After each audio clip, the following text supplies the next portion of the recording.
A lone gunshot echoes across the desert, fading into silence as the Arizona sun bleeds crimson across the horizon. They say vengeance leaves nothing but ashes, an empty promise written in blood and powder burns. But sometimes justice demands a reckoning. 5 years ago, they buried a lawman in these sands, left his star to tarnish and his widow to grieve in a town built on whispers and dirty gold. They thought they'd buried her too, the legend, the woman who once rode with the law. A ghost story to frighten outlaws around campfires. They were wrong. In this land where good men die with their boots on and bad men die too late, there comes a moment when even the gentlest souls reach for iron. When a widow's needle becomes as dangerous as any gun.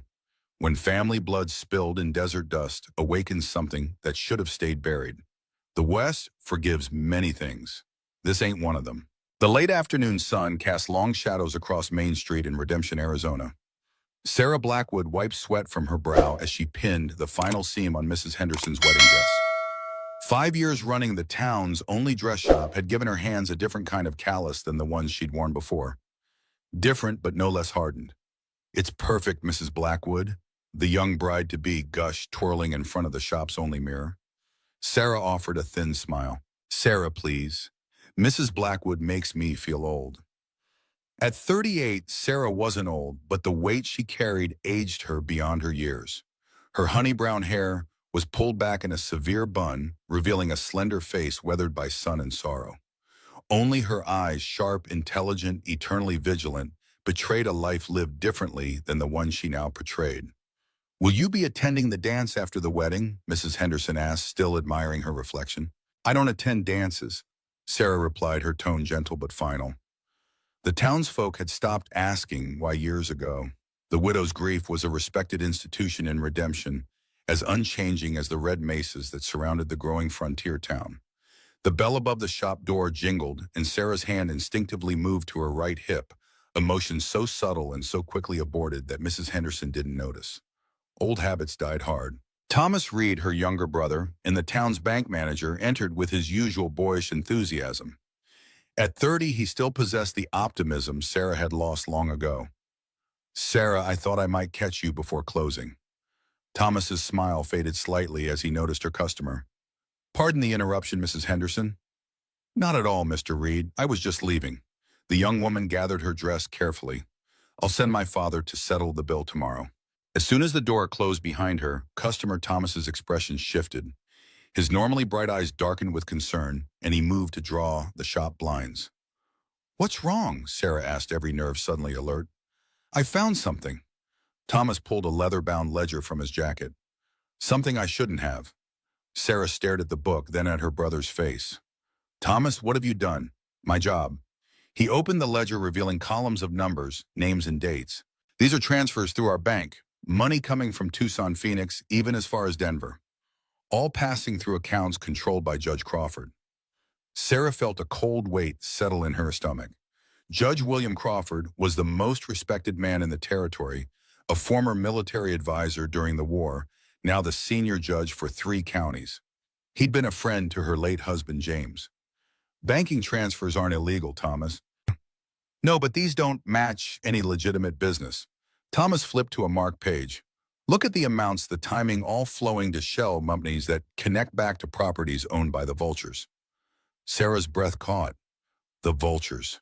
The notorious gang had gone quiet after their leader, Marcus Harmon, was captured and hanged 5 years ago, the same night Sarah's husband, Sheriff James Blackwood, was gunned down in an ambush. "How long have you been investigating this?" she asked, her voice carefully controlled. "Almost a year." Thomas met her gaze. "Sarah, I think Crawford is laundering money through my bank for the Vultures, and I think he hesitated. I think he might have been involved in what happened to James." Sarah turned away, moving to the back of her shop. Her fingers trembled slightly as she unlocked a cabinet drawer, the only one that remained perpetually locked.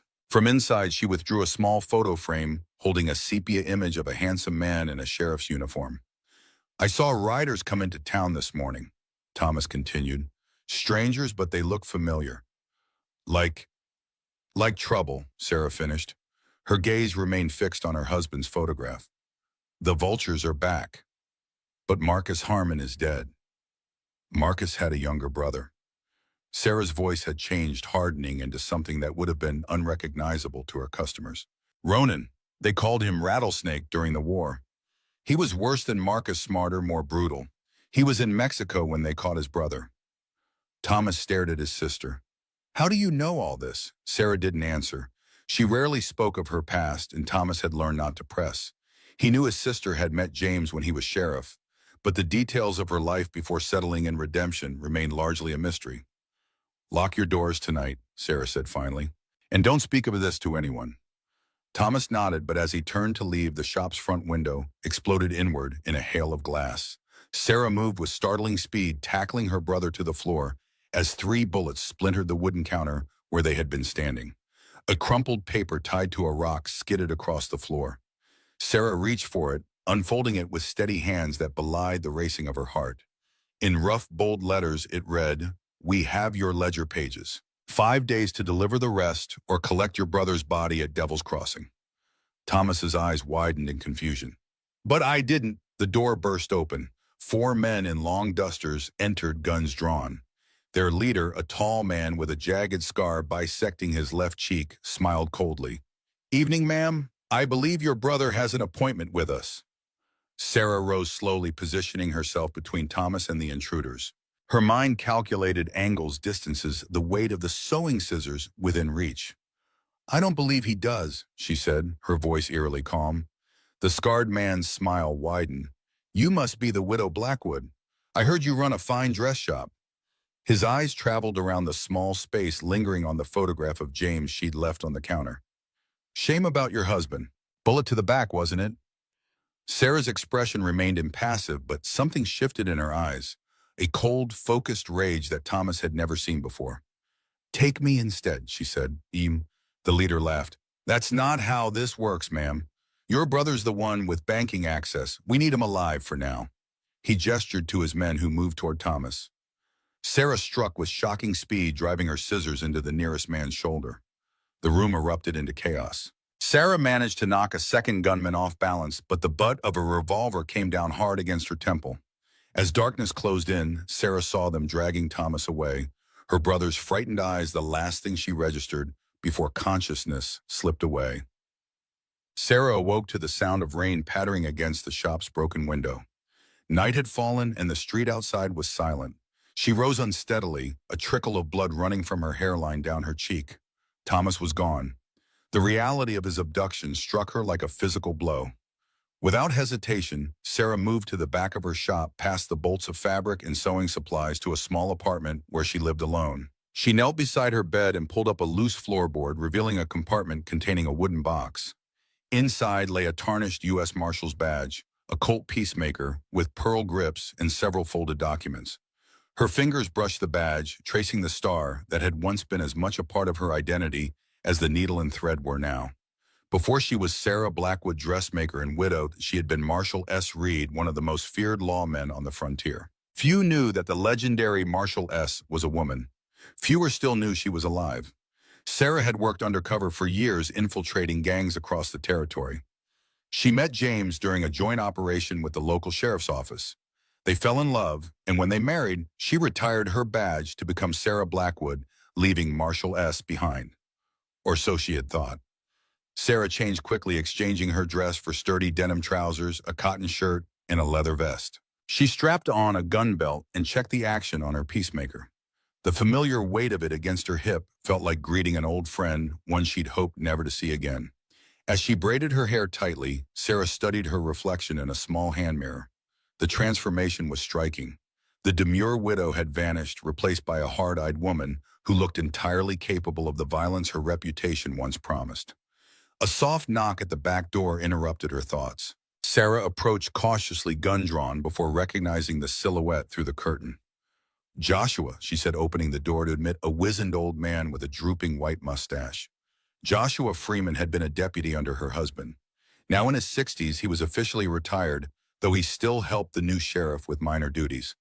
His roomy eyes widened at the sight of her attire. "So it's true," he said quietly. "They took Thomas." 4 men.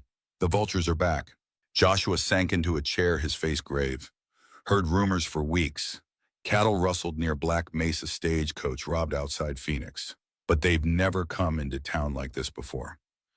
They're after evidence Thomas collected, banking records showing Judge Crawford laundering money. Joshua's expression darkened. Crawford, he was your husband's friend. Apparently not. Sarah checked the ammunition in her gun belt. I need information, Joshua. Where they're holding Thomas, how many men they have, who's giving the orders. The new vultures are led by Ronan Harmon, Marcus's younger brother. They call him Rattlesnake, means son of a bitch, former Confederate cavalry officer. Tactical, cold-blooded. Joshua scratched his beard. Word is they've got about 20 men. Too many for a direct approach, Sarah murmured. There's more. The new Sheriff Parker was asking about you after the shooting. Said it was strange how you managed to fight back against armed men. Sarah frowned. What did you tell him? That you were raised with brothers in Texas. Joshua shrugged. He just shrugged. He doesn't know about your past, but he's suspicious. You might want to tread carefully.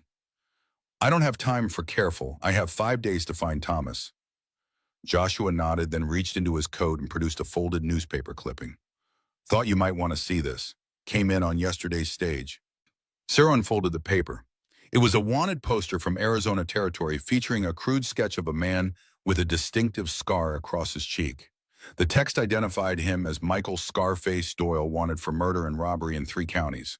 That's the man who took Thomas, Sarah confirmed. Doyle is Harmon's right hand. Ex-Army, dishonorable discharge for killing civilians. Joshua's voice lowered. Sarah, if they've got Thomas and they know about Crawford, then Crawford ordered the kidnapping. Sarah's mind was racing.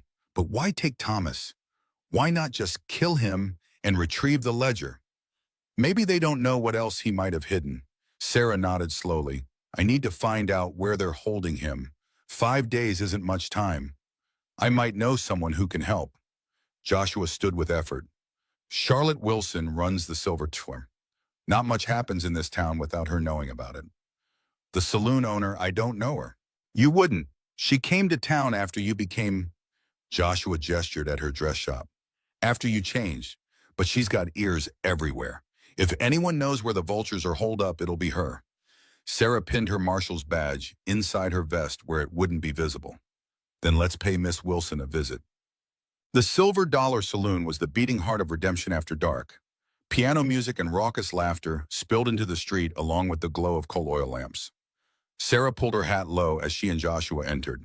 The saloon fell momentarily quiet as patrons noticed the unfamiliar figure accompanying old Joshua.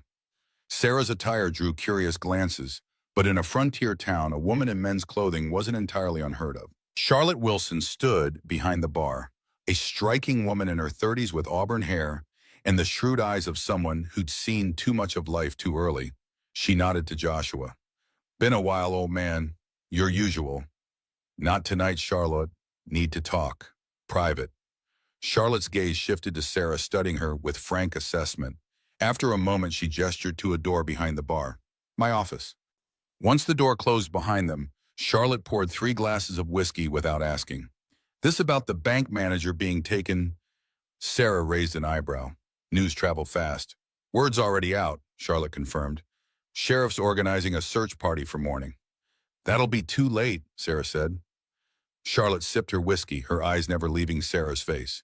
You're his sister, the dressmaker. Yes. Funny, you don't look like a dressmaker right now. Charlotte set down her glass. You look more like someone fixing to kill somebody. Joshua cleared his throat. Charlotte, we need information. The men who took Thomas, the vultures, Charlotte interrupted, back after 5 years with Rattlesnake Harmon calling the shots now. They've been using an old mining camp north of here as their base, about 15 miles out near the old Redemption mine. Sarah's eyes narrowed. How do you know so much about them? Charlotte smiled thinly. It's my business to know things, Mrs. Blackwood. And what's your business with them? Charlotte's smile vanished. I run a clean establishment, but I hear things. People talk when they drink. Sarah wasn't convinced, but she didn't press. The old Redemption mine was abandoned years ago. Why set up there? Because it's not as abandoned as people think, Joshua interjected. There are rumors the original strike was bigger than reported. That the company found a second vein but kept it quiet. Gold? Sarah asked. Charlotte nodded. The biggest untapped deposit in the territory if the stories are true. Worth millions. Sarah's mind worked quickly connecting threads. And Judge Crawford owns the mineral rights to that land. Charlotte looked impressed. You're better informed than I thought, Mrs. Blackwood. Is there a back way into the mine? Something that wouldn't be guarded? Charlotte exchanged a glance with Joshua before answering. There's an old ventilation shaft on the north side of the mountain. Comes out about a quarter-mile from the main entrance. Not many know about it. Could you draw a map? Charlotte hesitated, then reached for a piece of paper. As she sketched, the door to her office suddenly burst open. A young deputy stood in the doorway, slightly out of breath. Joshua Sheriff wants to see you. Now. His eyes fell on Sarah, narrowing with recognition. Mrs. Blackwood, what are you doing here? The sheriff's been looking for you, too.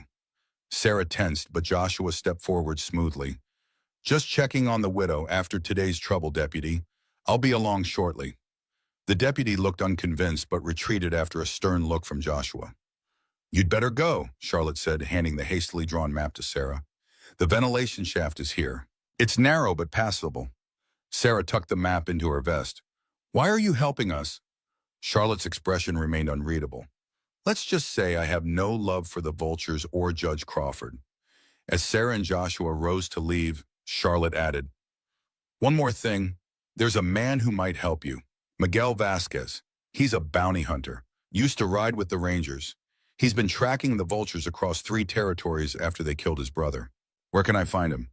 He camps outside town, South Ridge. Charlotte's eyes darkened, but be careful, he's not the friendly type. Sarah slipped out of town under cover of darkness, avoiding the sheriff's men searching for her. Joshua had gone to the sheriff's office to divert suspicion, promising to meet her the following day with supplies. The South Ridge was a barren outcropping of rock overlooking Redemption.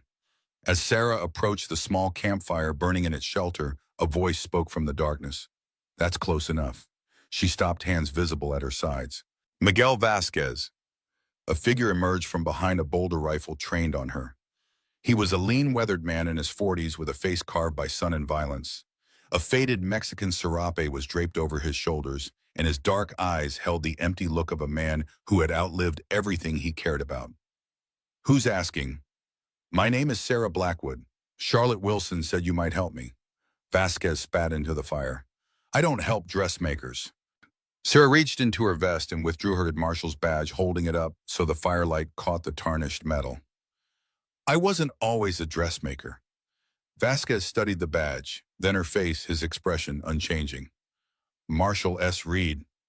It wasn't a question. They said you were dead. Not yet. Sarah returned the badge to her vest. The vultures took my brother today. I'm going after them. A lone suicide.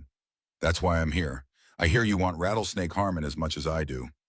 Vasquez's grim face betrayed no emotion, but he lowered his rifle slightly. The vultures killed my brother in El Paso, cut him down in front of his family. Help me rescue Thomas and Harmon is yours. What's your plan? He asked after a long silence. Sarah produced Charlotte's map. There's a back entrance to their hideout. I need someone to create a distraction while I get inside. Vasquez studied the map, then looked up with a cold smile that didn't reach his eyes. You're either very brave or very foolish, Marshal. I'm just a sister trying to save her brother. No. Vasquez shook his head. You're still a lawman, man. It's in your eyes. He folded the map and handed it back. I'll help you, not for your brother, but for mine. Sarah nodded, understanding perfectly. We move tomorrow night. As she turned to leave, Vasquez called after her. Marshal, there's something you should know about Rattlesnake Harmon. Sarah paused. He doesn't just kill his enemies, he destroys everything they love first. Vasquez's voice carried the weight of personal knowledge. If he took your brother alive, it's because he wants you to come for him. A chill ran down Sarah's spine, but she kept her voice steady. Then I won't disappoint him. The following day, Sarah remained hidden at Vasquez's camp, preparing for the night's rescue attempt. Joshua joined them by midday, bringing the supplies, ammunition, and troubling news. Sheriff Parker's asking questions all over town. Someone told him about your past. The old man looked worried. And there's something else. Judge Crawford arrived in town this morning claiming official business. Sarah checked the action on her peacemaker. Crawford knows we're on to him. There's more, Joshua said grimly. I overheard Crawford talking to Sheriff Parker.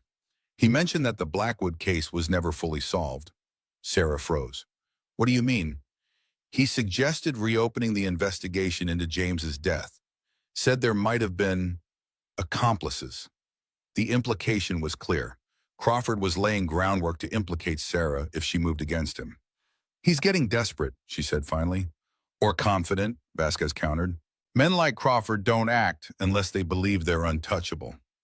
Sarah stared out over the town of Redemption, her mind working. Tonight we focus on Thomas.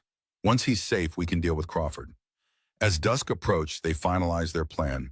Joshua would remain in town watching the sheriff's office and providing a warning if a posse was formed. Vasquez would create a diversion at the main entrance to the mine, while Sarah infiltrated through the ventilation shaft to locate Thomas. If I'm not out in an hour, don't wait, Sarah instructed Vasquez as they prepared to depart. The bounty hunter checked his rifle. I'm not here to save you, Marshal. I'm here to kill Harmon. Sarah nodded. Their alliance was one of convenience, not loyalty. As they prepared to mount up, Joshua handed Sarah a small parcel wrapped in oilcloth. Found this in James' old things. Thought you might want it back. Sarah unwrapped the package to find a silver-plated Derringer, her backup weapon from her marshal days. She tucked it into her boot with a nod of thanks. Be careful, Joshua urged. Crawford has men everywhere, and if the vultures knew to target Thomas, then they knew about me, Sarah finished. Someone's been talking. Trust no one, Vasquez said flatly. Not even the old man here. Joshua didn't take offense. In their line of work, suspicion was a virtue, not an insult. As the sun set, Sarah and Vasquez rode north toward the abandoned Redemption mine following Charlotte's map. Neither spoke. The weight of what lay ahead settled between them like an unspoken prayer, not for success, but for vengeance. Sarah's thoughts turned to Thomas. Her gentle, idealistic brother had never known about her past. She kept that part of herself buried out of shame or protection. She wasn't sure anymore. But as the ghost of Marshall S. Reed rose from its grave within her, Sarah wondered if she'd ever truly left that life behind at all. The mine appeared as a black wound in the mountainside, barely visible in the gathering darkness. Several campfires burned near the entrance, silhouetting the figures of armed men. Vasquez touched her arm, pointing to a narrow path that curved around the northern face of the mountain. The shaft should be up there. Wait for my signal before you go in. Sarah nodded. How will I know it? For the first time, Vasquez smiled, a predator's grin that spoke of bloodshed to come. You'll know. They separated, Vasquez circling toward the main entrance, while Sarah picked her way carefully up the rocky path toward the ventilation shaft. The moon was a silver crescent, providing just enough light to navigate by without exposing her position. She found the shaft entrance, hidden behind a cluster of boulders, a narrow black hole barely wide enough for a person to squeeze through. Sarah removed her hat and vest, securing her weapons and preparing to enter the confined space. In the distance, a sudden explosion shattered the night. Orange flames leapt skyward as Vasquez's distraction demolished what appeared to be the mine's supply shed. Shouts erupted, and men ran toward the blaze. Sarah didn't hesitate. She slipped into the shaft, using her elbows and knees to crawl through the claustrophobic passage. Dust and cobwebs clogged her nose and mouth as she inched forward, guided only by the faint draft of air from below. After what seemed an eternity, the shaft widened enough for her to draw her gun. A faint glow appeared ahead, lamplight from the main tunnel. Sarah moved cautiously toward it, emerging through a collapsed section of wall into a wider corridor lined with support beams. Voices echoed from somewhere ahead. Sarah pressed against the wall, listening to the approaching footsteps. Harmon wants all hands outside, a gruff voice ordered. Could be the law. What about the prisoner? Another voice asked. Leave him. He ain't going nowhere. Two men hurried past the junction without noticing Sarah in the shadows. Once they'd gone, she moved in the direction they'd come from, deeper into the mine. The tunnel opened into a larger chamber that had once been the main dig site. Now it served as the Vulture's headquarters. Bedrolls and supplies were scattered around, along with crates of ammunition and stolen goods. At the far end, a makeshift cell had been constructed from mining timber. Inside, a figure sat slumped against the wall. Thomas, Sarah whispered, rushing forward. Her brother's face was bruised, one eye swollen shut. His clothes were torn and dirty, but he was alive. He looked up in shock as Sarah began working on the cell's lock. Sarah, what are you? How did you? Later, she interrupted, picking the lock with practiced ease. The door swung open and she helped Thomas to his feet. Can you walk? He nodded weakly. They've been asking about the ledger, about what else I might know. His voice was hoarse. Crawford visited yesterday. He said he was disappointed in me. Crawford was here. Sarah's blood ran cold. In person? Thomas nodded. With Harmon. They're partners, Sarah. The mine, it's not abandoned. They found gold. They're using the bank to hide the profits. We need to move. Sarah led him toward the tunnel she'd entered through. There's a shaft that leads outside. It's tight, but... Well, a new voice interrupted. The famous Marshall S. Reed, still alive after all these years. Sarah whirled, pushing Thomas behind her as she raised her gun. Ronan Rattlesnake Harmon stood in the tunnel entrance, flanked by 4 armed men. Unlike his brutish brother Marcus, Ronan was lean and aristocratic, with cold eyes and the precise bearing of a military officer.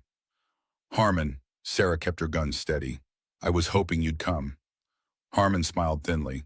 When we learned that the widow Blackwood was actually the legendary Marshall S., I must admit I was intrigued. The woman who helped send my brother to the gallows, hiding in plain sight all these years. You've been watching me. For months, Harmon gestured carelessly. Judge Crawford has very efficient informants. Why take Thomas? Why not just kill me? And miss this reunion? Harmon laughed softly. Besides, we needed to know what evidence your brother had gathered and who he might have shared it with. Sarah's mind raced. The ventilation shaft was too far to reach, and she was outnumbered. Thomas was too weak to run. She needed time.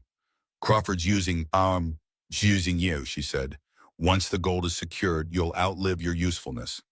Something flickered in Harmon's eyes. Crawford and I have an understanding. The same understanding he had with my husband before he had him killed. Thomas gasped behind her, but Sarah kept her gaze locked on Harmon. Your husband was a righteous fool, Harmon said flatly. He wouldn't take the offer. You should be smarter. What offer? The same one I'm making you now. Join us. A woman with your skills would be valuable. The frontier is changing. There's money to be made for those willing to seize it. Sarah's laugh was bitter. You killed my husband and kidnapped my brother, and now you want me to work for you. Business is business, Marshall. Nothing personal. This feels personal to me. Sarah's finger tightened on the trigger. Before Harmon could respond, another explosion rocked the mine much closer than the first. Dust and debris rained from the ceiling. In the confusion, Sarah fired, hitting one of Harmon's men in the chest. She grabbed Thomas and dove behind a stack of crates as the chamber erupted in gunfire. Stay down, she shouted to Thomas, returning fire from cover. Through the chaos, she saw Harmon retreating, shouting orders to his men. The mine shook with a third explosion, and part of the ceiling collapsed, blocking the main tunnel. The shaft. Sarah pulled Thomas toward the ventilation passage, firing her remaining shots to keep Harmon's men pinned down. As they reached the narrow opening, Thomas pushed her forward. You go first. No, I can hold them off. He grabbed her pistol. I may not be a lawman, but I can shoot. Sarah hesitated, then pressed the derringer from her boot into his hand. Come right after me. That's an order. She squeezed into the shaft, crawling as quickly as possible through the tight passage. Behind her, she heard 2 shots, then Thomas scrambling to follow. The shaft seemed longer on the return journey, each foot a battle against panic and claustrophobia. When Sarah finally emerged into the cool night air, she turned immediately to help Thomas. Her brother's hand appeared at the shaft entrance, bloody and grasping. Sarah seized it, pulling him free. Thomas collapsed beside her, his shirt soaked with blood from a bullet wound in his side. No, Sarah whispered, pressing her hands against the wound. Stay with me, Thomas. They knew.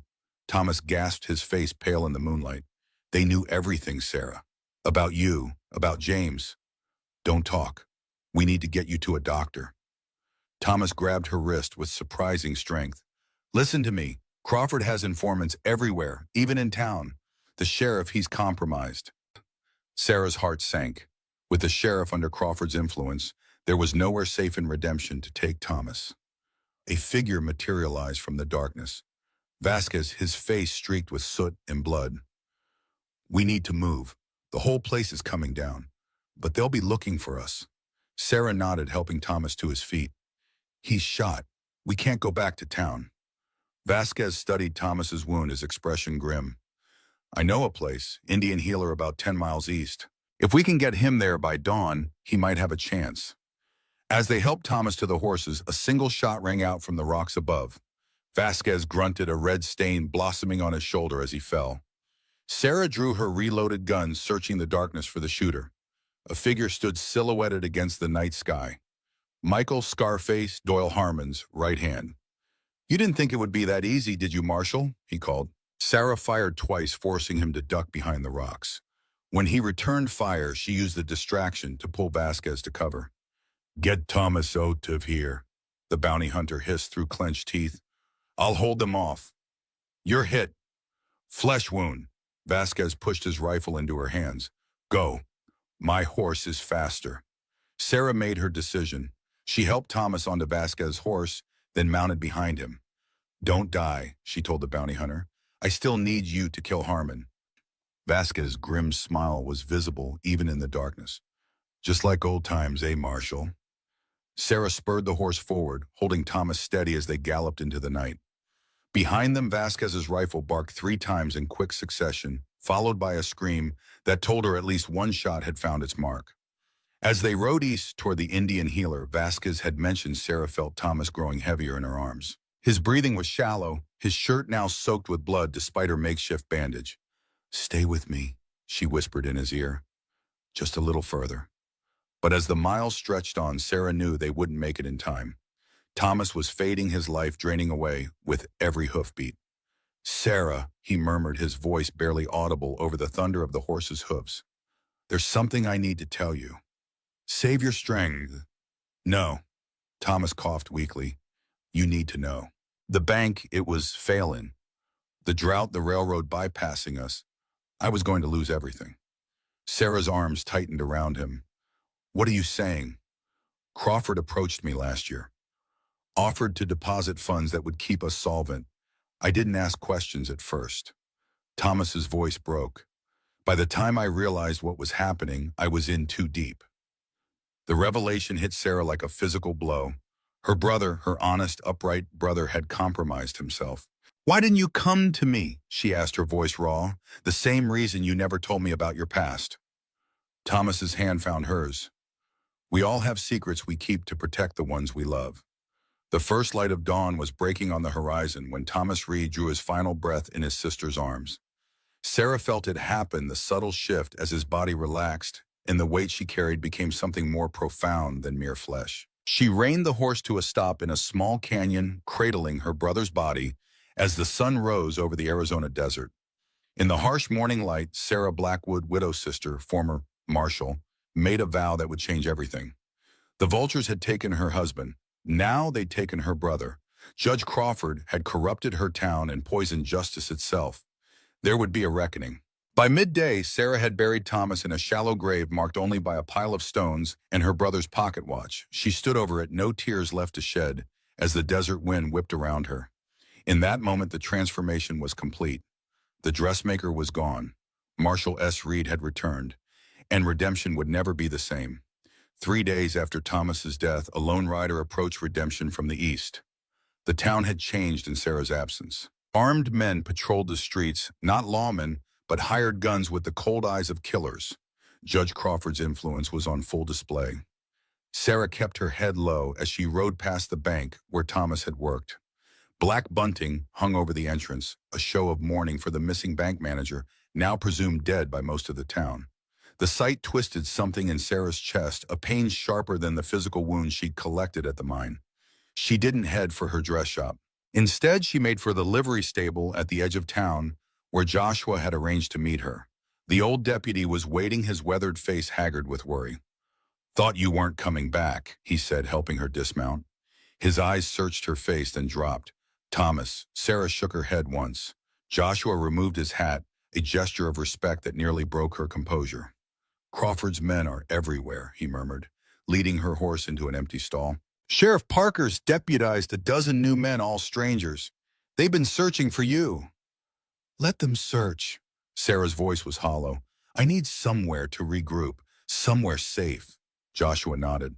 Charlotte's got a room ready at the Silver Dollar. Backstairs, no one will see you come or go. Charlotte, Sarah's eyebrow raised. You trust her. More than most in this town right now. Joshua handed her a bundle of fresh clothes. Get cleaned up. There's someone you need to talk to. For sure. The Silver Dollar was quiet in the early afternoon with only a few dedicated drinkers hunched over their glasses. Charlotte Wilson met them at the back entrance, her sharp eyes taking in Sarah's haggard appearance without comment. Upstairs, last door on the left. She handed Sarah a key. Bath's already drawn. Sarah nodded her thanks, too exhausted for suspicion. The promise of washing away days of dust, blood, and grief was too tempting to question. The room was small but clean, with a large copper tub steaming in the center. Sarah stripped off her filthy clothes and sank into the hot water, letting it soothe her battered body. Only then in the privacy of the bath did she finally allow herself a moment of weakness. Silent tears cut tracks through the dust on her face as she mourned her brother properly for the first time. When the water cooled, Sarah emerged and dressed in the clean clothes Joshua had provided, a simple blouse and skirt that would help her blend in better than her riding clothes. She braided her hair and tucked her marshal's badge into her pocket along with her gun. A soft knock came at the door. Decent, Charlotte's voice called. Come in. Charlotte entered carrying a tray with coffee and a plate of food. As Sarah ate the first real meal she'd had in days, Charlotte sat across from her, studying her with undisguised curiosity. Joshua says you are going after Crawford and Harmon. Sarah sipped her coffee. I am. Alone, that's suicide. I've heard that before. Charlotte leaned forward. You need allies. I want to help. Sarah set down her cup. Why would you risk yourself for me? We barely know each other. Something hardened in Charlotte's expression. Let's just say I have my reasons for wanting to see Crawford fall. Before Sarah could press further, Joshua entered with another man, Sheriff Parker. Sarah's hand moved instinctively toward her gun. It's all right, Joshua said quickly. He's not here to arrest you. Parker was a stocky man in his 40s, with a face that might have been handsome before drink and sun had taken their toll. He removed his hat, revealing thinning hair and troubled eyes. Mrs. Blackwood, he began, or should I say Marshall Reed. Sarah remained silent, her gaze steady. I know who you are, Parker continued. Known for a while, your husband and I rode together in Texas before he came north. James never mentioned you. No reason he should have. Parker shifted uncomfortably. We weren't exactly friends toward the end. Sarah's eyes narrowed. Why are you here, Sheriff? Because Crawford's taken over my town, Parker said bluntly. And much as I'd love to remove him myself, I can't. He owns half the businesses in the county, including most of my deputies. So you want me to do your dirty work? Parker's face flushed. I want justice for your brother, and for my deputy Miller, who went missing 3 days ago after asking too many questions about the vultures. Sarah exchanged glances with Joshua, who nodded confirmation. I was riding out to check on the old mill when I spotted riders coming from the direction of the reservation.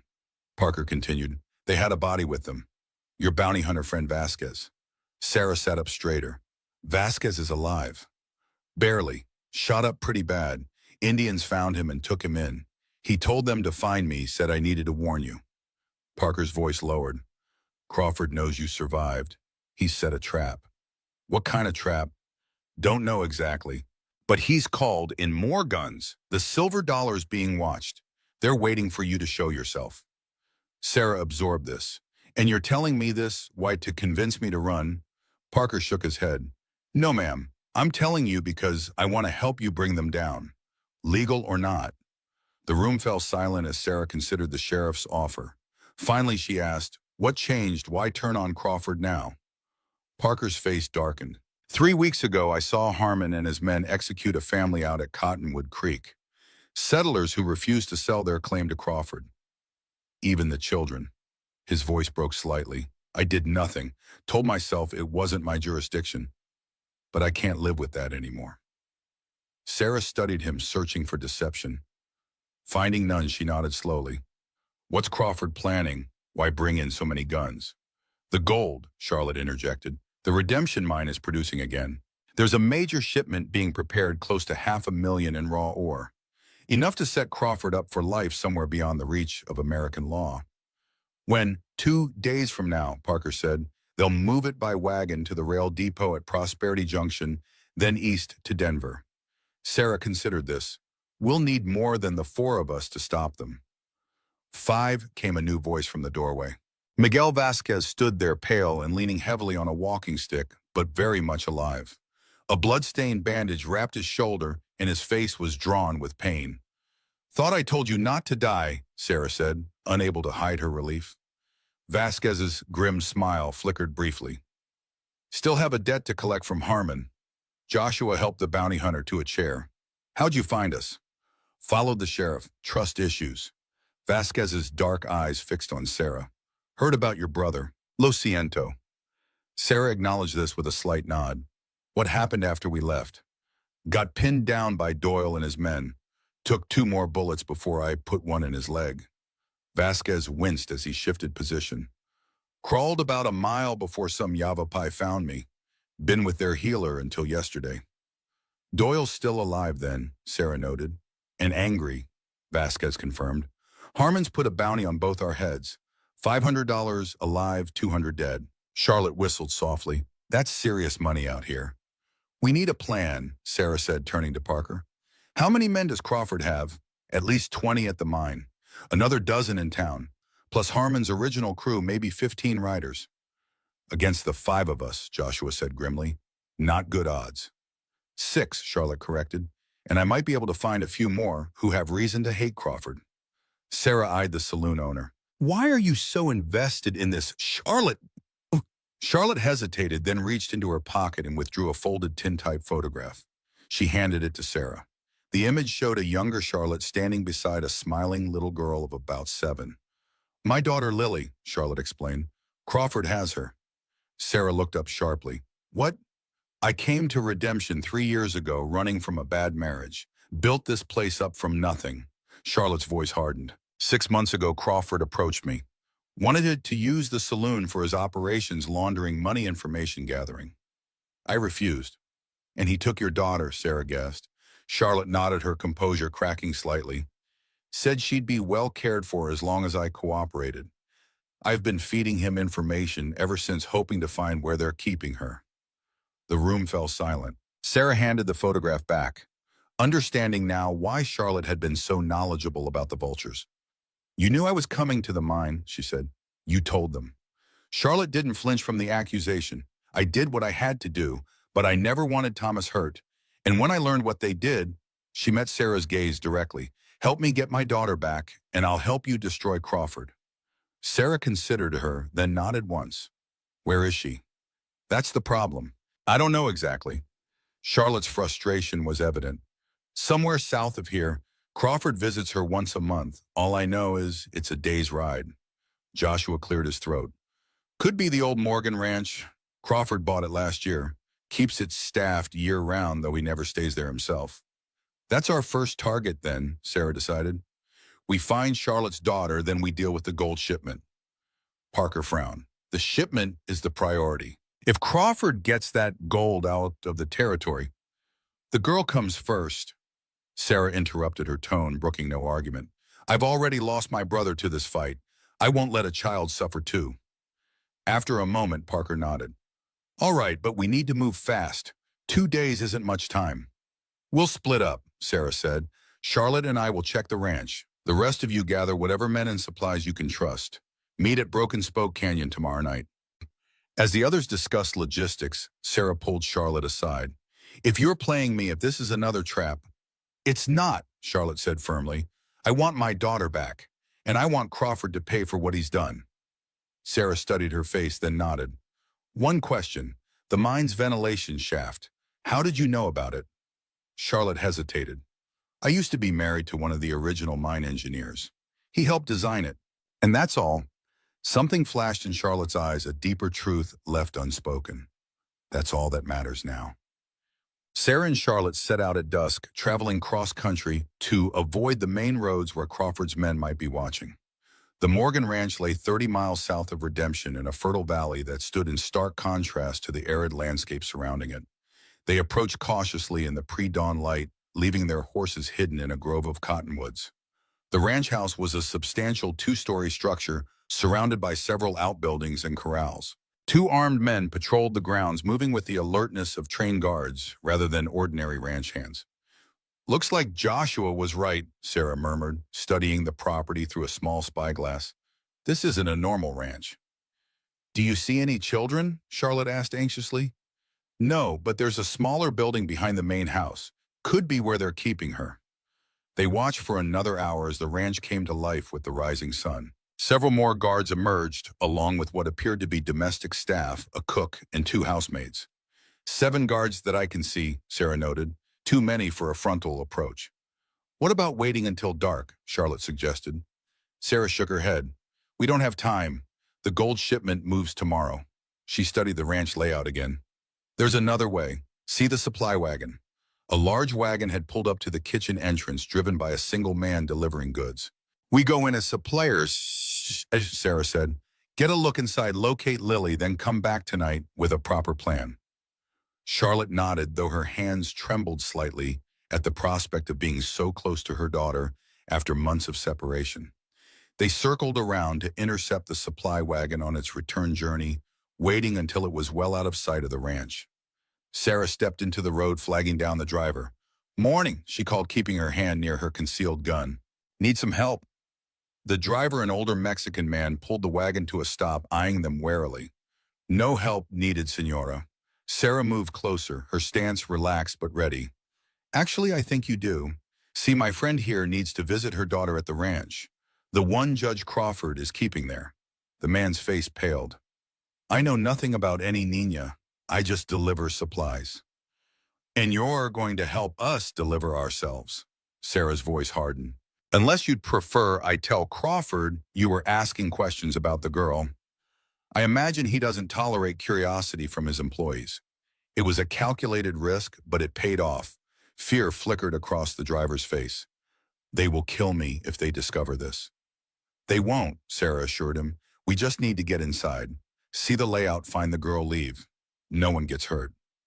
After a moment's hesitation, the driver nodded reluctantly. There is a delivery entrance at the back. The guards know me, but you, he gestured to their clothes, you cannot go dressed like this. Sarah smiled grimly. That's why we're borrowing your wagon. 20 minutes later, the supply wagon approached the ranch once more. The driver sat rigidly up front while Sarah and Charlotte hid beneath empty grain sacks in the back. They'd modified their appearance with the driver's spare clothes and shawls, hoping to pass as assistant suppliers if spotted. As the wagon rolled through the gates, Sarah peered through a small gap in the canvas covering. The guards barely glanced at the familiar vehicle, waving it toward the kitchen entrance at the rear of the main house. When the wagon stopped, Sarah heard the driver speaking to someone, a woman judging by the voice. They discussed supplies for the week ahead, including special preparations for the judge's visit tomorrow. Sarah tensed. Crawford was coming to the ranch the day before the gold shipment. It was an unexpected complication. The driver unloaded several crates, taking longer than necessary as they'd instructed him to do. When he returned to the wagon, he murmured, "The cook is inside. Now is your chance." Sarah and Charlotte slipped from the wagon while the kitchen staff were distracted. Instead of entering the house, they made for the smaller building Sarah had spotted earlier, a converted bunkhouse set about 50 yards from the main structure. No guards stood directly outside, but the windows were covered with heavy curtains. Sarah tried the door and found it locked. "Around back," she whispered. They circled the building, finding a rear entrance that appeared less secure. Sarah produced a set of slim metal tools from her boot lockpicks from her martial days. Within moments, the door creaked open. Inside, the bunkhouse had been transformed into a comfortable living space. A small sitting room contained a child's playthings scattered across a colorful rug. Beyond a doorway led to what appeared to be a bedroom. Charlotte moved toward it with single-minded focus, but Sarah caught her arm, gesturing for caution. They advanced silently, pushing the bedroom door open to reveal a small figure curled up on a bed, apparently sleeping. "Lily!" Charlotte's voice broke as she rushed forward. The child stirred, turning over. She was older than in the photograph, perhaps 10 now, with Charlotte's auburn hair and delicate features. Her eyes widened in shock and disbelief. "Mama!" Charlotte gathered her daughter into her arms, holding her tightly as tears streamed down her face. "I'm here, baby. I'm here." Sarah stood guard at the door, giving them a moment while keeping watch for any approach. "We need to move," she urged after a few seconds. We can come back tonight. Charlotte nodded, wiping tears from her cheeks. Lily, we have to go, but I'll be back for you tonight, I promise. The girl clutched her mother's hands. The judge told me you didn't want me anymore. He lied, Charlotte said fiercely. I've been trying to find you since they took you. Is she hurt? Sarah asked, not taking her eyes from the window. No, Lily answered before her mother could. The judge is nice to me. He brings me presents. Says I'm going to be his daughter soon. Sarah and Charlotte exchanged alarmed glances. Crawford's interest in the child seemed more personal than merely using her as leverage against Charlotte. Listen carefully, Sarah told the girl. Tonight after dark, be ready. Pack only what you need. We're going to take you away from here.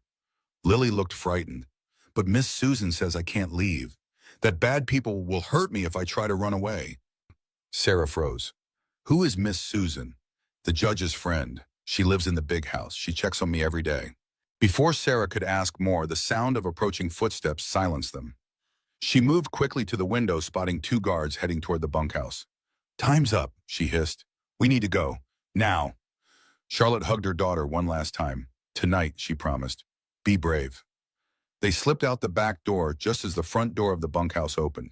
Taking cover behind a stack of firewood, they watched as a woman entered the building, a slender figure with honey blonde hair dressed in an expensive riding habit. Susan, Charlotte whispered. That's her. Sarah caught only a glimpse of the woman's profile, but it was enough to send a cold shock through her system. There was something hauntingly familiar about her, something that tickled at the edges of memory. They made their way back to the wagon where the driver was finishing his business with the cook. When the coast was clear, they climbed under the canvas, once more lying still, as the wagon rolled out of the ranch and back onto the main road. Did you find her? The driver asked once they were safely away. Yes, Charlotte replied, her voice thick with emotion. Thank you. What will you do now? Sarah sat up, brushing straw from her clothes. Come back tonight and get her out. The driver looked troubled. There will be more guards tonight. The judge is arriving early. I heard the cook say they expect him before sundown. Sarah frowned. That changes things. We'll need a different approach. I don't care what it takes, Charlotte said firmly. I'm getting my daughter tonight. Once they were a safe distance from the ranch, Sarah and Charlotte disembarked, thanking the driver and ensuring he had sufficient incentive to remain silent. They retrieved their horses and rode toward the meeting point at Broken Spoke Canyon, discussing plans for the night's rescue attempt. This Susan woman, Sarah said as they rode. Tell me about her. Charlotte shrugged. Don't know much. Started appearing with Crawford about a year ago. Some say she's his mistress, others think she's family. She's not from around here. But you've seen her before. A few times in town, always well-dressed, keeps to herself. Why? Sarah didn't answer immediately, turning over a suspicion that seemed too incredible to voice. Just gathering information. As they approached the canyon, Sarah spotted the telltale signs of a camp hidden among the rocks. Wisps of smoke, carefully dispersed horses concealed in a natural corral formed by the canyon walls.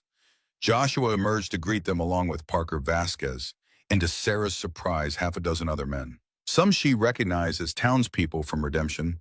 Others were strangers with the hard look of frontiersmen. Found a few volunteers, Joshua explained with a slight smile. Turns out Crawford's not as popular as he thinks. Parker nodded. These men have all lost something to Crawford or the Vultures. Land, family, livelihoods. Sarah dismounted, studying the new recruits. We appreciate the help, but this just got more complicated. Crawford's heading to the Morgan Ranch tonight ahead of schedule. Which means the gold shipment might move early too, Parker concluded grimly. We need to split our forces, Sarah decided. I'll take a small team to rescue Charlotte's daughter tonight. The rest of you prepare to intercept the gold shipment wherever and whenever it moves. Vasquez pushed himself to his feet, still favoring his injured side. I'll go with you to the ranch. You're wounded, Sarah objected. I can still shoot. The bounty hunter checked his revolver. Besides, I owe you. Joshua joined them. I'll come too. Know the layout of that ranch from when old Morgan owned it. Used to be a friend. Sarah nodded, grateful for their support. We move at dusk, get the girl, then rejoin the main group before the gold shipment starts. As they prepared for the night's mission, Sarah pulled Joshua aside. There's something else. A woman at the ranch, someone called Susan. The way Charlotte's daughter described her. What about her? Sarah hesitated, feeling foolish even saying it aloud. She sounds like she might be James's first wife. Joshua's weathered face registered shock. Susan Blackwood. That's impossible. She died in that fire years before you met James. That's what he told me, but what if she didn't? What if she's been working with Crawford all this time? The old deputy shook his head. That's a mighty big coincidence, Sarah. In our line of work, there are no coincidences. Sarah checked her weapons methodically. If it is her, she might be the key to understanding what really happened to James. As darkness fell, Sarah, Charlotte, Joshua, and Vasquez prepared to depart for the Morgan Ranch. The plan was straightforward approach. From the rear, neutralize the guards, quietly extract Lily, and disappear into the night. With luck, they would be in and out before Crawford even arrived at the property. Parker would remain with the main group, monitoring the mine and preparing to intercept the gold shipment. If everything went according to plan, they would all rendezvous at Broken Spoke Canyon by midnight to finalize the assault on the gold convoy. Be careful, Parker told Sarah as she mounted up. Crawford's no fool. He might be expecting trouble. Sarah nodded, adjusting her hat low over her eyes. Neither am I. As they rode out, Sarah felt a familiar tension building in her chest, the taut readiness she had known in her days as Marshal S. Reed. Thomas was gone, but there was still justice to be done, still wrongs to right, still a reckoning to be had with the man who had destroyed her family, and possibly answers about James's death that she had never expected to find. The ranch appeared quiet as they approached under cover of darkness. They left their horses a quarter-mile out and proceeded on foot, moving silently through the underbrush. Joshua led them to a dry creek bed that ran behind the property, providing cover almost to the rear of the bunkhouse. 2 guards at the front gate, Vasquez whispered, observing through his spyglass. Another patrolling the main house perimeter. Don't see anyone watching the bunkhouse directly. Crawford's carriage is there. Charlotte pointed to an ornate black carriage parked near the main house. He's already arrived. Sarah studied the layout, noting the lit windows in both structures. We need a distraction, something to draw the guards away from the bunkhouse. Joshua reached into his saddlebag and produced several sticks of dynamite. Borrowed these from the mining supplies. Small charge in the corral should create enough confusion. Sarah nodded approval. Set it for 10 minutes. That should give us time to get into position. As Joshua crept toward the corral, Sarah turned to Charlotte. Once we have Lily, we ride hard for Broken Spoke Canyon. No stopping for anything. Charlotte's eyes gleamed with determination. Just get me to my daughter. With the explosive set, they moved into position behind the bunkhouse. The 10 minutes seemed to stretch endlessly, each second ticking by with excruciating slowness. Sarah could feel Charlotte's tension beside her, the mother's desperate need to reach her child almost palpable in the darkness. Finally, a muffled boom shattered the night. Horses screamed in panic as flames erupted from the far side of the corral. Shouts filled the air as guards ran toward the disturbance, exactly as planned. Now, Sarah hissed. They moved swiftly to the rear door of the bunkhouse. It was unlocked this time, a stroke of luck that immediately put Sarah on alert. She entered, first gun drawn, scanning the darkened sitting room. Empty. The bedroom door stood ajar, a sliver of lamplight spilling through the gap. Sarah approached cautiously, pushing it open with the barrel of her gun. The room was undisturbed but empty. No sign of Lily. She's not here, Charlotte whispered, a panic edging into her voice. Sarah's instincts screamed a warning. We need to leave now. But as they turned to retreat, the main door of the bunkhouse opened. A woman entered, silhouetted against the light from outside. She carried a lantern, which she raised to illuminate the room. I thought you might come back for the girl, she said, her voice cultured and coldly amused. Charlotte Wilson and the mysterious woman who helped her, though not so mysterious to me. The light fell on her face and Sarah felt the world tilt beneath her feet. The woman was older than in Sarah's memories, in her early 40s, now her blonde beauty hardened by time, and something else, something bitter, but unmistakable nonetheless. Susan, Sarah breathed. Susan Blackwood smiled, a predator's expression, devoid of warmth. Hello, Sarah. It's been a long time. How's my husband? Charlotte looked between them in confusion. You know her. She was married to James. Sarah said her gun still trained on Susan. Before he met me, he told me she died in a fire. Susan laughed, the sound like breaking glass. James always did prefer a convenient lie to an inconvenient truth. She set the lantern down carefully. I see you're looking for young Lily. She's not here. I moved her to the main house as soon as you left this morning. How did you know? Charlotte demanded. The driver sold you out, of course. For enough money, loyalty is always negotiable. Susan's cold gaze returned to Sarah. Though I must say I was surprised to learn you were still alive, Sarah. Marshall S. Reed, The Legend of the Frontier. James was so proud of his lawman wife. Where is my daughter? Charlotte demanded, her voice trembling with rage. Safe, which is more than I can say for you two. Susan took a small derringer from her pocket. Crawford has been waiting for this moment, the chance to finish what he started with James. Sarah's mind raced. It was you. You told Crawford about the raid on the Vultures 5 years ago. You got James killed. Something flickered in Susan's eyes, a moment of genuine emotion breaking through the hard shell she wore. James made his choice. He chose you over me, chose his precious badge over the life we could have had. And you've been working with Crawford ever since. Why, my survival at first, then ambition. Susan's smile returned colder than before. William is a powerful man with powerful friends. Together, we've built something that will make us rich beyond imagining. At the cost of how many lives? Sarah asked, her finger tensing on the trigger.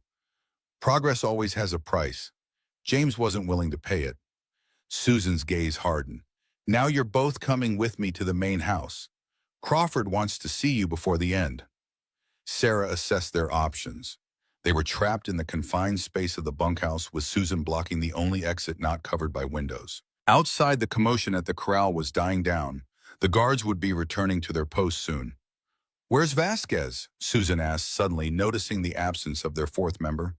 Her question was answered by the crash of a window breaking at the rear of the bunkhouse. A single gunshot rang out, and Susan's derringer went flying from her hand, accompanied by her cry of pain. Vasquez stood in the broken window, his rifle smoking. Sorry I'm late, he drawled.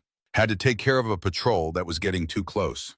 Sarah moved quickly, securing Susan, while Charlotte searched the wounded woman for weapons.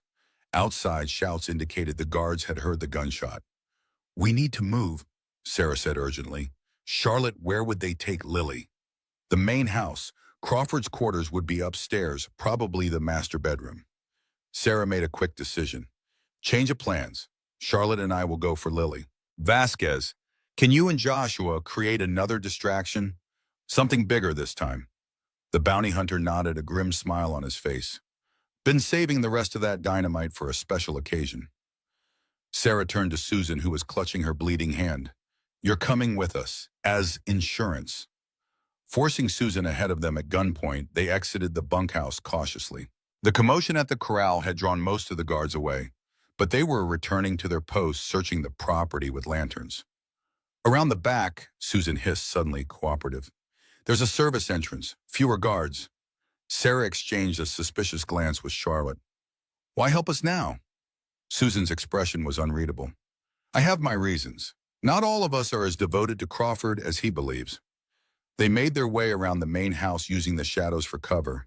As they approached the rear entrance, a series of explosions rocked the far side of the property, Vasquez and Joshua creating the promised distraction. Guards ran toward the new threat, leaving their path momentarily clear. Now, Sarah ordered, pushing Susan forward. They entered through the kitchen, finding it empty of staff. Susan led them through a servant's passage and up a narrow staircase that opened onto the second floor of the house. Last door on the right, Susan whispered. Crawford's rooms, that's where they'll have the girl.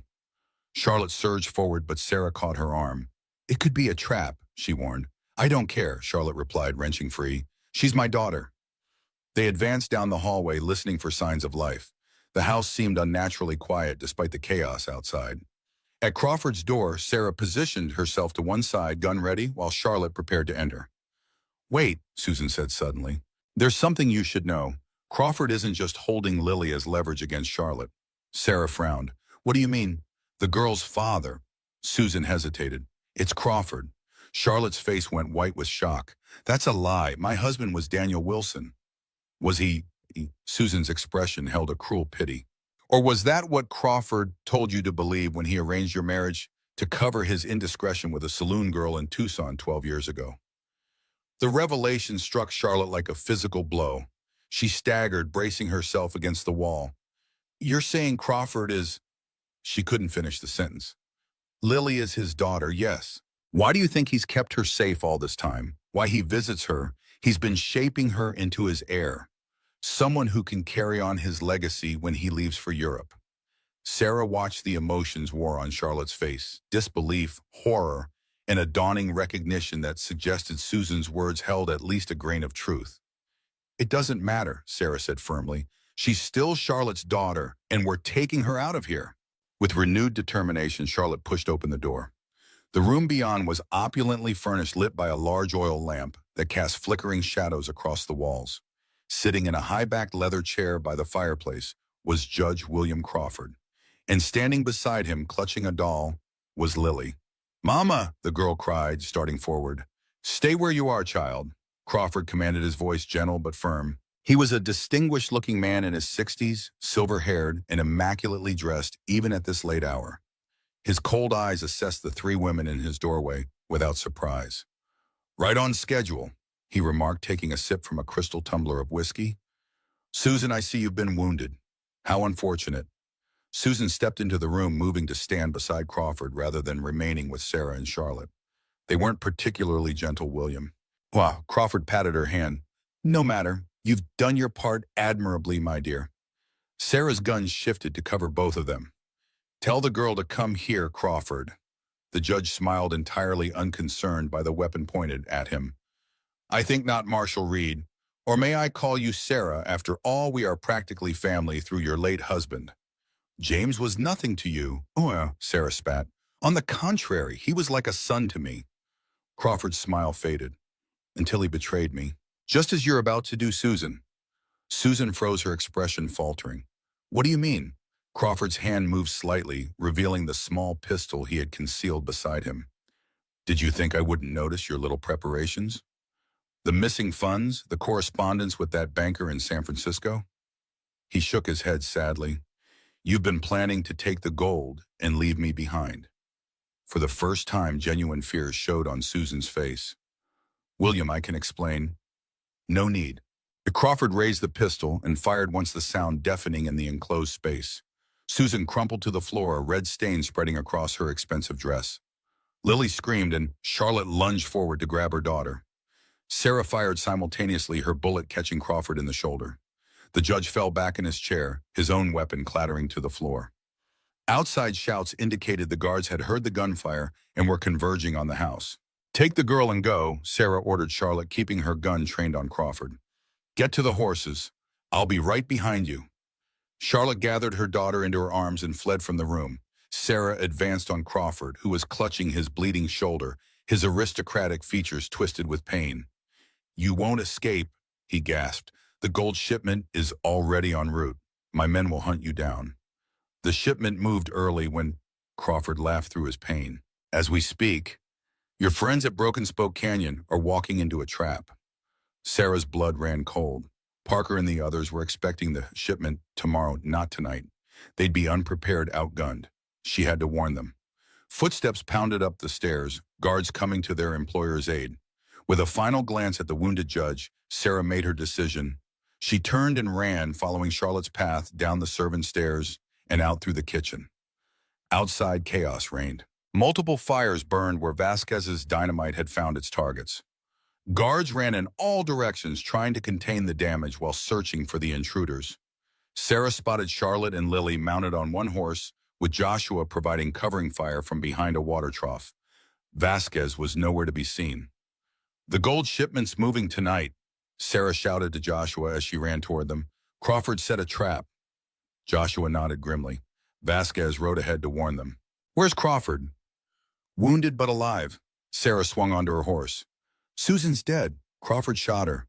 A bullet splintered the wood beside Sarah's head as guards opened fire from the house. They returned fire, then spurred their horses into motion, galloping away from the ranch and into the darkness of the desert night. As they rode hard toward Broken Spoke Canyon, Sarah glanced back at Charlotte, who held Lily tightly before her on the saddle. The girl was sobbing quietly, her face buried in her mother's shoulder. "She'll be all right," Joshua said, noticing Sarah's concern. "Children are resilient." Sarah wasn't so sure. The night's revelations that Crawford was Lily's father, that he had manipulated Charlotte's entire life, would leave scars that might never fully heal. just as the truth about Susan and James's death had reopened wounds Sarah thought long closed. But there was no time to dwell on this now. Crawford's wounded state wouldn't stop the gold shipment or recall the trap set for Parker and the others. They had to reach Broken Spoke Canyon before it was too late. As they crested a ridge, the sound of gunfire echoed from the direction of the canyon. The battle had already begun. Sarah urged her horse forward, drawing her rifle from its scabbard. Whatever lay ahead, she would face it as she had faced everything since Thomas's death, with the cold determination of Marshal S. Reed, a woman with nothing left to lose and justice still to be served.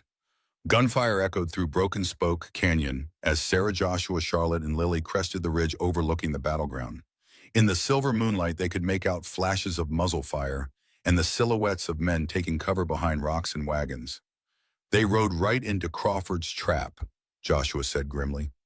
Sarah assessed the situation with the practiced eye of a veteran lawman. 3 large wagons had been corralled in a defensive position at the canyon's widest point.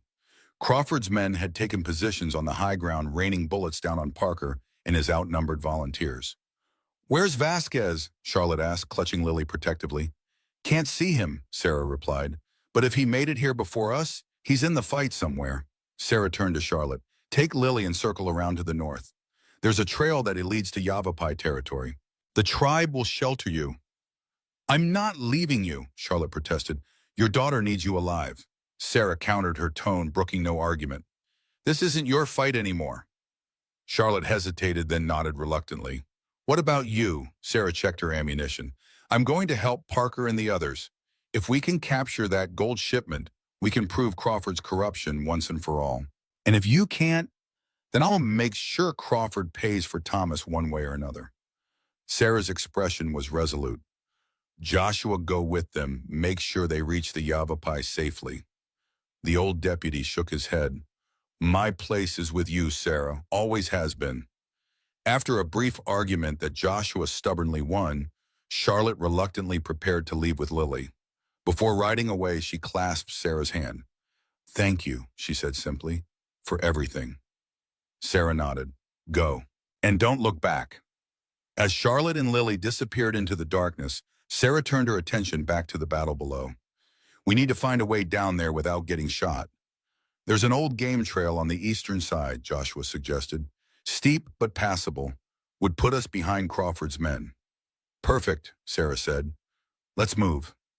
They led their horses carefully down the treacherous path, the sounds of gunfire growing louder with each step. At the bottom, they left the animals concealed in a thicket and proceeded on foot, moving silently through the shadows. The first of Crawford's men never saw them coming. Sarah struck him from behind with the butt of her rifle, while Joshua subdued a second guard with similar efficiency. They took position behind a large boulder, finally able to see the full scope of the battle. Parker and his men were pinned down behind one of the wagons, returning fire sporadically. From their elevated position, Sarah could see that the defenders were running low on ammunition, while Crawford's forces were steadily advancing. There, Joshua pointed to a figure moving among the rocks on the opposite side of the canyon. "That's Vasquez." The bounty hunter was systematically picking off Crawford's men with his rifle, but even his deadly accuracy couldn't turn the tide alone. "We need a diversion," Sarah decided. "Something to draw their attention while Parker and his men reposition." Joshua reached into his saddlebag and produced his last stick of dynamite with a grim smile. "Save the best for last." Sarah nodded. "Place it in those rocks or where their men are concentrated. I'll provide covering fire." As Joshua crept forward, Sarah took aim at the nearest of Crawford's gunmen. Her first shot found its mark, sending the man tumbling down the rocky slope. The second and third followed in quick succession, creating momentary confusion among the attackers. Using the distraction, Joshua planted the dynamite, lit the fuse, and scrambled back to Sarah's position. Seconds later, an explosion rocked the canyon, sending rock fragments and dust billowing into the night air. Screams echoed as several of Crawford's men were caught in the blast. In the chaos that followed, Sarah spotted Parker waving his men toward better cover. Seizing the moment, she and Joshua made their way down to join them, firing as they went. "Marshal Reed," Parker greeted her breathlessly as they reached the relative safety behind the overturned wagon. "Thought you wouldn't make it." "Heard you started the party without us," Sarah replied, reloading her rifle. "Status report. We're outnumbered 2-1. They hit us as we were setting up the ambush." Parker gestured to the wounded men being tended to nearby. Lost 4 already. The gold's in that center wagon heavily guarded. Sarah peered over the wagon's edge. Where's Harmon? Haven't seen him. Might be back at the mine overseeing the main operation. Parker's expression darkened. Crawford played us. The shipment we're seeing is just a decoy. The real gold must be moving by another route. Sarah processed this information quickly. Or they split it. Some here as bait the main shipment elsewhere. Either way, we're stuck, Parker admitted. Can't advance, can't retreat. A bullet splintered the wood beside Sarah's head, reminding her of their precarious position. She returned fire automatically, her mind racing through possible strategies. We need to reach Vasquez, she decided. If we can coordinate our efforts, we might be able to outflank them. Joshua shook his head. Too exposed. Anyone trying to cross that open ground would be cut down. A familiar voice interrupted their deliberation. Then we bring him to us. They turned to find Vasquez crouched beside them, his face streaked with dirt and blood, but his eyes alert and focused. How the hell did you get here? Parker demanded. There's a drainage tunnel under part of the canyon. Old mining work. Vasquez nodded to Sarah. Found Charlotte and the girl. Pointed them toward the Yavapai. What's the situation on your side? Sarah asked. Bad. Crawford's men are setting up a Gatling gun. Once it's in position, this wagon won't provide much protection. The news sent a chill through the group. A Gatling gun would tear through their meager defenses in minutes. We need to strike now before they get it operational, Sarah said. With what? Parker gestured to their depleted forces. We're down to a handful of men and dwindling ammunition. Sarah's gaze fell on the wagon containing the gold shipment. We use their prize against them. What do you mean? Those wagons are specially reinforced to carry gold. Nearly bulletproof. Sarah quickly outlined her plan. We take the gold wagon, use it as a battering ram to break through their lines, then make for the mine. The mine? Joshua looked skeptical. That's their stronghold. And the last place they'll expect us to go, Sarah countered. If the main gold shipment is still there, we can seize it. If not, we can at least destroy their operation for good. Parker ran a hand through his hair, considering. It's risky. So is staying here to be cut down by that Gatling gun. After a moment's hesitation, Parker nodded. What do you need us to do? Sarah laid out her plan quickly. Joshua and 2 volunteers would create a distraction on the eastern edge of the canyon. Meanwhile, Sarah, Vasquez, Parker, and the remaining men would overtake the guards on the gold wagon and use it to smash through the weakest point in Crawford's line. Once we're through, she concluded, we make straight for the redemption mine. No stopping, no matter what. The men exchanged grim glances, recognizing the desperation of the plan, but seeing no better alternative. One question, Parker said. What about Crawford? He's wounded back at the ranch, Sarah replied. Susan Blackwood is dead. The news clearly shocked Parker. James's wife, I thought she died years ago. So did I. Sarah's expression hardened. Crawford shot her when he discovered she was planning to betray him. But that's a story for another time if we survive this. With no time to waste, they put the plan into motion. Joshua and his volunteers moved into position, preparing their distraction. Sarah, Vasquez, and Parker crawled through the darkness toward the gold wagon, which was guarded by 4 of Crawford's men. On my signal, Sarah whispered, drawing her knife. On the eastern ridge, Joshua's distraction began a series of scattered shots and shouts designed to simulate a flanking attack. As Crawford's men turned their attention toward the new threat, Sarah and her team made their move. They took the guards by surprise. Sarah's knife found one man's throat before he could cry out. Vasquez dispatched a second with equal silence. Parker and one of his deputies subdued the remaining guards after a brief struggle. Get the horses hitched and ready, Sarah ordered. Quickly. As they prepared the wagon, Sarah noticed something odd about the cargo. The crates were too light for gold. She pried one open to confirm her suspicion. It's rocks, she announced. This whole shipment is a decoy. Then the real gold is still at the mine, Parker concluded. Or already gone, Vasquez added grimly. Sarah made a swift decision. Doesn't change the plan. We still need to get out of here and reach the mine. With the horses hitched and the men in position, Sarah took the reins. The wagon was heavy and unwieldy, but it would provide protection during their desperate charge. Ready? She asked. Parker and Vasquez nodded, bracing themselves inside the armored wagon. Sarah snapped the reins and the horses surged forward. The wagon gained momentum as it rolled downhill toward Crawford's line. Gunfire erupted as the enemy spotted their approach, but the reinforced sides of the wagon deflected most bullets. "Hold on," Sarah shouted as they crashed through a barricade of rocks and men. The impact was jarring, nearly throwing her from the driver's seat. Behind her, she heard Parker and Vasquez returning fire through gun ports in the wagon's sides.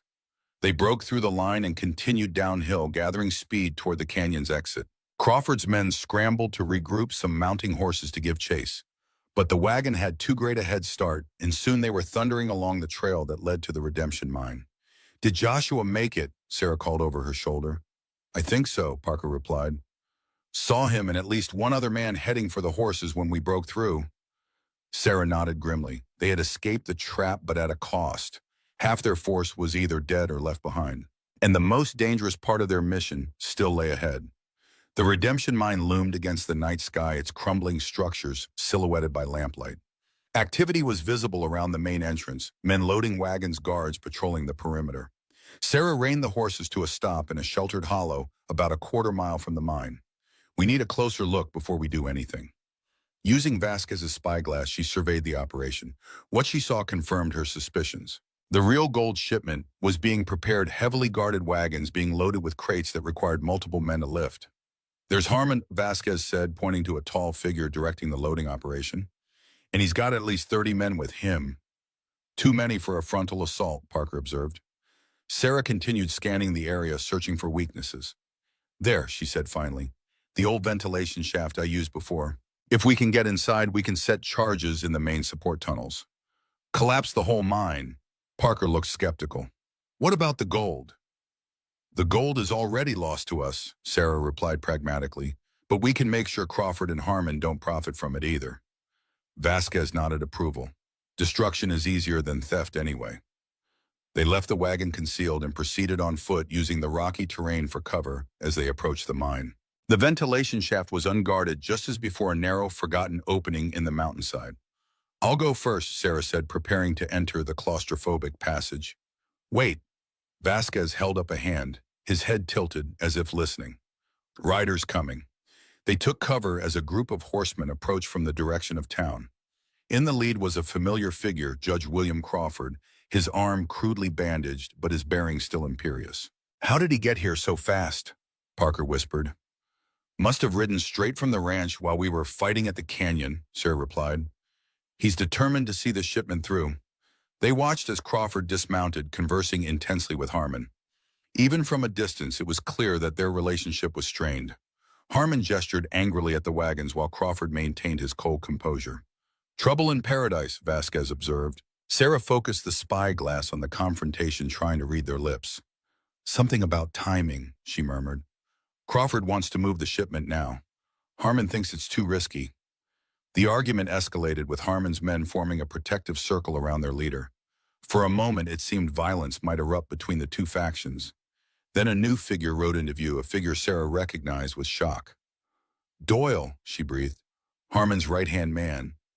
Michael Scarface Doyle, whom Vasquez had shot during their escape from the mine days earlier, rode directly to Crawford's side. His leg was bandaged, but he sat his horse with the stiff determination of a man pushing through pain. "Crawford's made a new alliance," Parker guessed. As if confirming this theory, Doyle drew his gun and pointed it at Harmon. The atmosphere in the mining camp instantly shifted, with men reaching for weapons as loyalties were tested. "We should use this distraction," Vasquez suggested. "Get inside while they're focused on each other." Sarah nodded agreement. "You and Parker set the charges. I'll create another distraction if needed." "You're not coming?" Parker asked. "I have unfinished business with Crawford." Sarah replied, her voice flat with determination. Recognizing the futility of argument, Parker and Vasquez slipped away toward the ventilation shaft. Sarah remained in position, watching the power struggle unfold at the mine entrance. The confrontation reached its climax when Doyle fired the shot, echoing across the rocky landscape. Harmon staggered but remained standing, clutching his shoulder. His men immediately returned fire, and the mining camp erupted into chaos. Crawford took advantage of the confusion to retreat toward the mine office, a small building set apart from the main operations. With most attention focused on the gunfight, Sarah saw her opportunity. She moved silently through the shadows, working her way toward the office. Inside, she could see Crawford hurriedly gathering papers and stuffing them into a satchel. He was alone, his bodyguards having joined the fray outside. Sarah entered quietly, her gun leveled at Crawford's back. "Hello, Judge."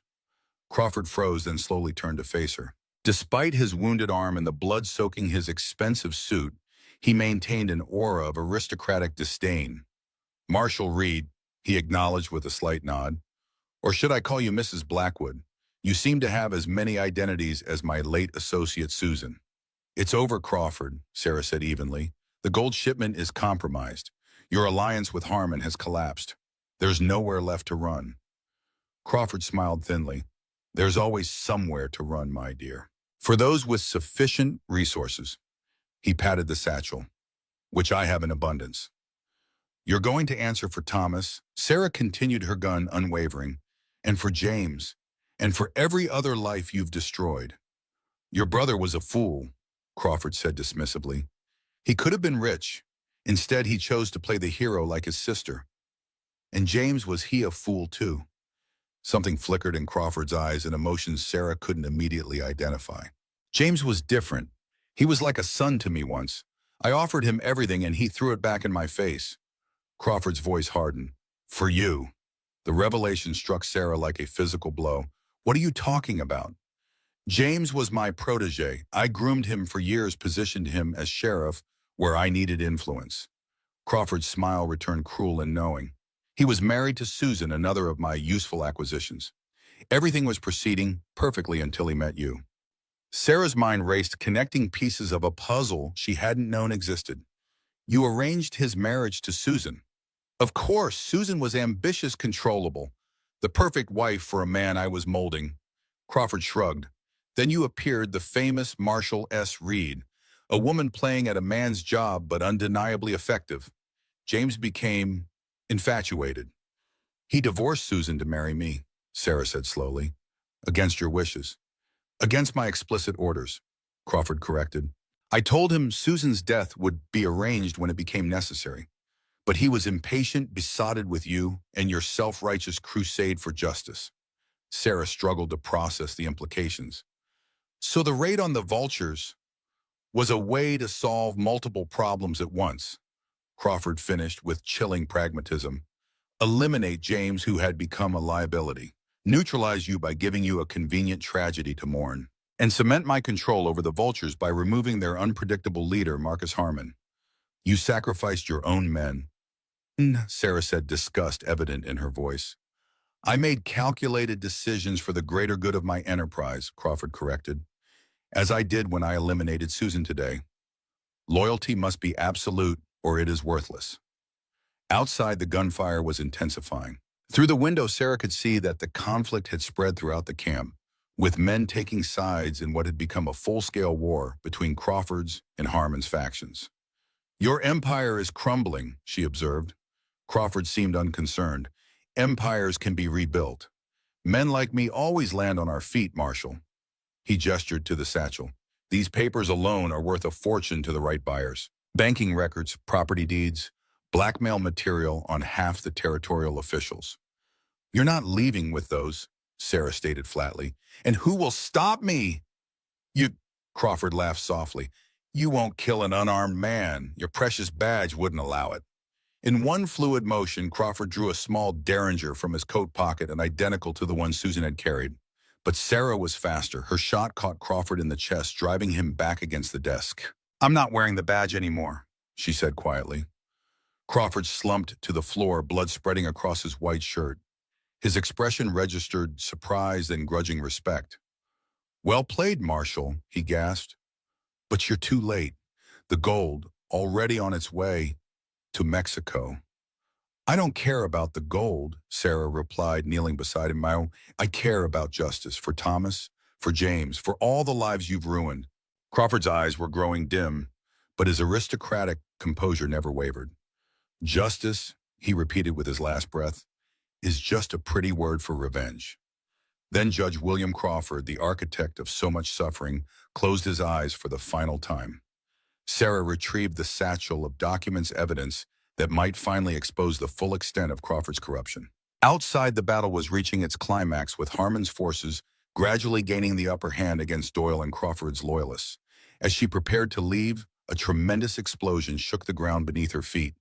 Dust and debris billowed from the main mine entrance as the first of Parker and Vasquez's charges detonated. The combatants scattered in panic as support timbers began to collapse. Sarah made her way through the chaos searching for her companions. She found Parker emerging from a side tunnel coughing in the dust cloud. "Vasquez," she asked urgently. Parker shook his head, still inside setting the final charges. A second explosion rocked the mine larger than the first. The mountain seemed to shudder and a massive section of the main entrance collapsed inward. Men ran in all directions, abandoning both gold and grudges in the face of imminent disaster. "We need to go," Parker urged, pulling Sarah toward the horses. "Not without Vasquez," she insisted, scanning the area for any sign of the bounty hunter. Then she saw him, a lone figure stumbling from a secondary entrance, pursued by 3 of Harmon's men. Vasquez was wounded, barely staying on his feet as he returned fire over his shoulder. Sarah raised her rifle and dropped 2 of his pursuers with precision shots. The third fell to Vasquez's own gun, but not before getting off a final shot that caught the bounty hunter squarely in the back. "No!" Sarah ran forward as Vasquez collapsed. She reached him as the mine entrance behind them gave way, completely burying itself in a thunderous avalanche of rock and timber. The ground shook beneath them and clouds of dust obscured the stars. Vasquez lay motionless, blood pooling beneath him. Sarah turned him gently, cradling his head. "Did we get them?" he asked, his voice barely audible. "Harmon? Crawford. Crawford's dead," Sarah confirmed. "I don't know about Harmon." As if in answer, a scream of rage cut through the chaos. Ronan Rattlesnake Harmon emerged from the dust cloud, his face contorted with fury as he surveyed the destruction of his operation. His eyes locked on Sarah, recognition and hatred blazing in equal measure. "Reed," he roared, drawing his gun. Sarah didn't hesitate. In one fluid motion, she raised her rifle and fired. The shot caught Harmon in the throat, ending his scream and his life in the same instant. "That's for Thomas," she whispered. Vasquez managed a grim smile. "Told you. I'd help you kill Harmon." "Stay with me," Sarah urged, pressing her hand against his wound. "We'll get you to a doctor." But they both knew it was too late. The bounty hunter's eyes were already growing distant, focused on something beyond the ruined mine in the night sky. "My brother," Vasquez murmured. "Tell him. I kept my promise." Then Miguel Vasquez, the last of his bloodline, joined his brother in whatever lay beyond life's final frontier. Sarah closed his eyes gently, adding another name to the toll of her quest for justice. Around her, the mine continued to collapse in on itself, burying millions in gold beneath tons of Arizona rock. Parker appeared at her side, helping her to her feet. "We need to go. This whole mountain could come down." Together, they carried Vasquez's body away from the destruction, laying him across his horse for the journey back to redemption. Behind them, the redemption mine, the source of so much greed and bloodshed, disappeared forever into the earth from which its treasure had been torn. Dawn was breaking as Sarah Parker and the few survivors of their band rode into redemption. The town was quiet, most citizens still unaware of the night's events or the fate of the man who had ruled their lives from the shadows. They found Joshua waiting at the sheriff's office, bandaged but alive.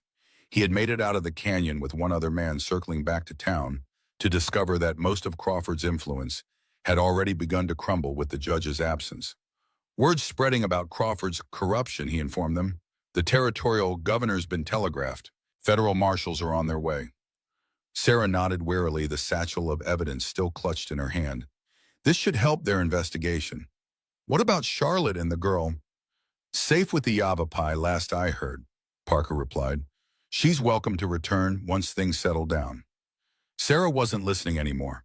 Her gaze had fallen on her dress shop across the street, or rather what remained of it. The building had been put to the torch, its charred skeleton a stark reminder of all she had lost. "Crawford's final revenge," Joshua explained gently. "His men did it yesterday after word spread about the ranch." Sarah approached the ruins, slowly stepping carefully through the debris of what had once been her life. The dress forms, the bolts of fabric, the small living quarters in the back, all gone. And with them, the last physical connections to her life with James. But as she sifted through the ashes, something caught her eye. A small metal box, scorched but intact. Sarah recognized it immediately, her keepsake box where she had stored James's letters and a few precious photographs. She opened it with trembling hands. Inside, protected by the metal casing, were the memories she had thought lost forever.